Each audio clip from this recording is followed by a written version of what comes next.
Jesus reminds us that in Mary we have a mother who always looks upon us with tenderness and care.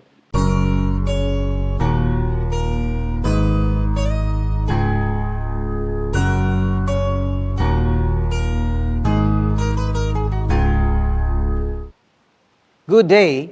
I am Father Bert Sepe, one of the Redemptorist Fathers here in Cebu, and welcome to our daily palandong, ang Pamalandong sa Pulo. Today, the Church celebrates the liturgical feast day of our Mother of Perpetual Help.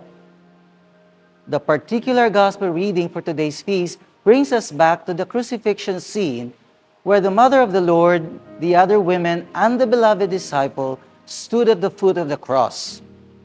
And in that moment, Jesus, hanging on the cross, uttered the words that resonate with us. To Mary, he said, "Behold your son, tanawang imong anak." And to the beloved disciple, he said, "Behold your mother, tanawang imong inahan."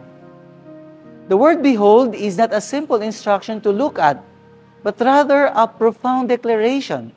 Just as Mary proclaimed, "Behold, I am the handmaid of the Lord," Jesus, on his journey back to the Father through the cross, formally declares to Mary, "Behold your son." From this moment on, he is your son. And since the beloved disciple symbolizes all believers, Jesus says to Mary, "Behold these sons of yours. You are the mother of those who believe in me."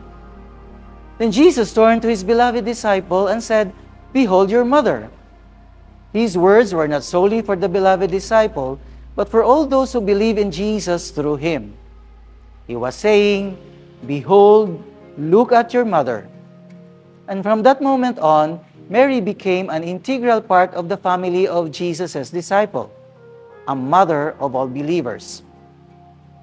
Our devotion to Mary as a mother is rooted in this mandate of the Lord.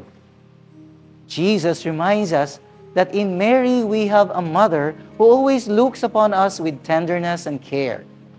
She is always ready to do her part, as she declared to the angel, "I am the female slave of the Lord." In our language, si Maria niingon, "Ako ang katabang sa Diyos," the mother who is always ready to assist her children. And so on this sacred feast day, we are reminded to turn our eyes to our Mother Mary, who lovingly cares for us, and to see her as our role model. Her life and her unwavering commitment to follow God's will be a mirror to us. We are not just to seek her assistance. We're also called to be like little Marys in our world today. People who bring Jesus to life through our good deeds, share God's love with others, and ensure that God's will is done. Inaot paunta. God bless you.